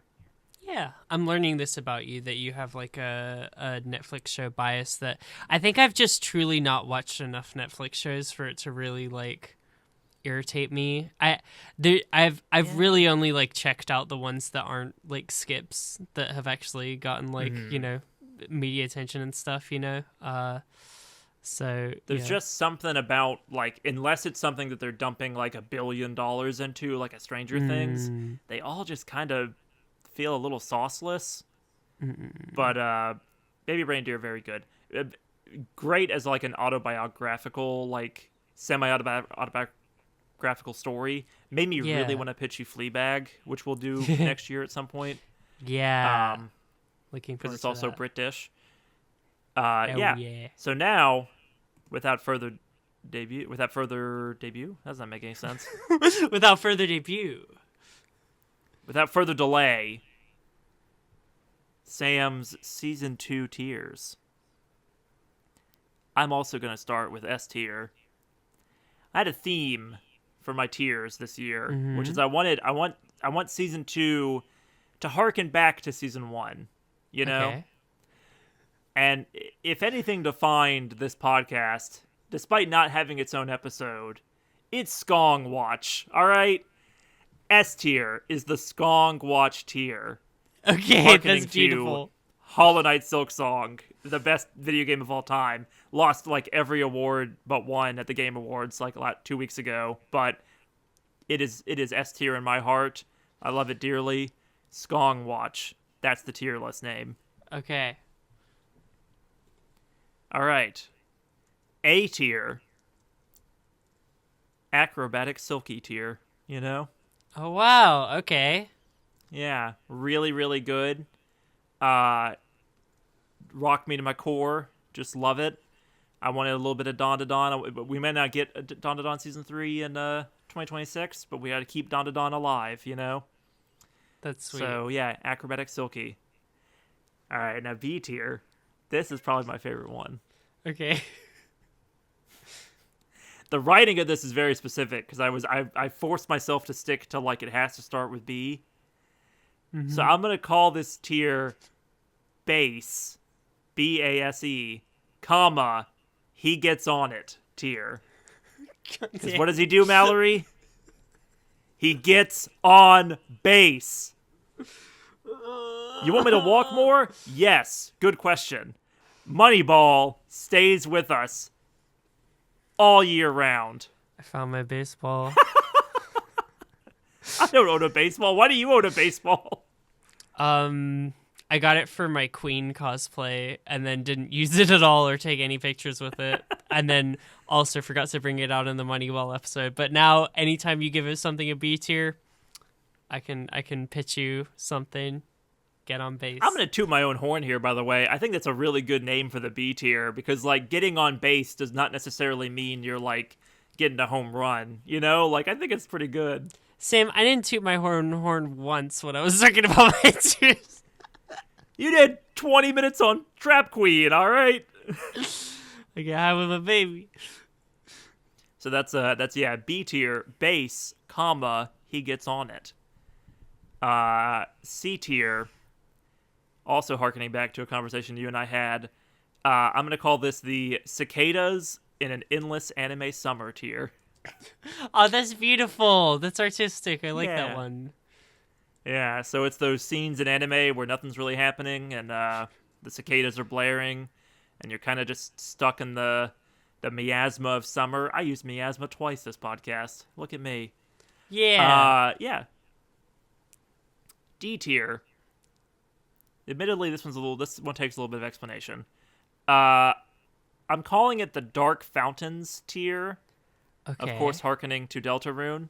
Right. Because what are dark fountains? But they're things that get twisted and get corrupted and can form an entire world of danger and problems. And yeah, that's why it's D tier. A little loose on this one. I mean, it's cool. I like Deltarune being mentioned. I feel like that there's going to be some like lore that's going to come out about Deltarune like during the year. That's gonna like make it be like, oh no, I shouldn't have made this the Dark Fountains tier. Dark Fountains are actually the good guys. Yeah, well, if that happens, it is what it is. I'll just have to suffer. But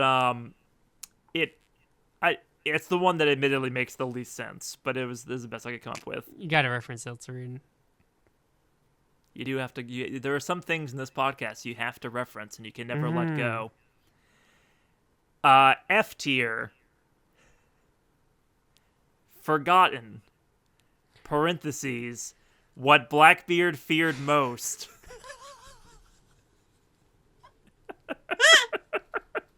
This is the entire reason I wanted to have an F tier. Mallory has fallen out of her chair.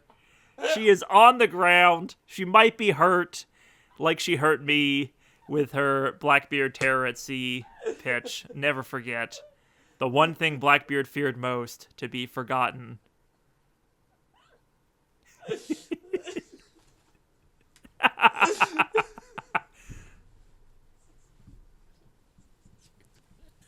Welcome back. I love this. It's so good. That's amazing.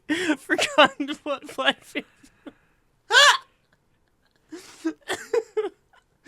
Blackbeard is an endless comedy well, dude. Blackbeard is the funniest.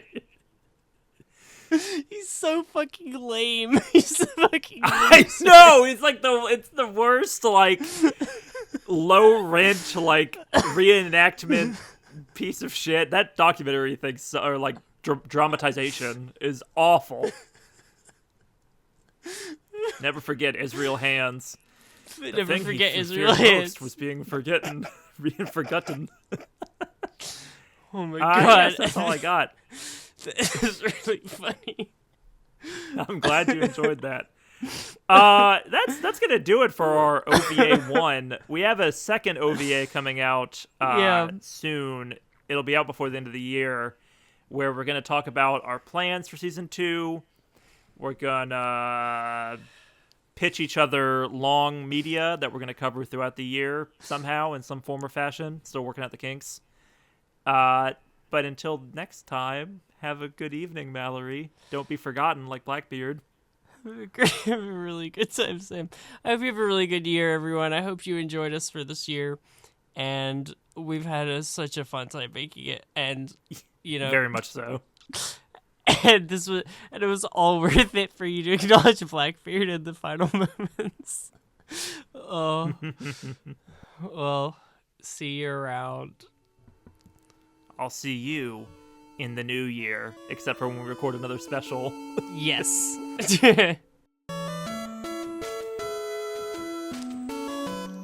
you lick the lids of your yogurt? When I'm on a podcast? No, not particularly.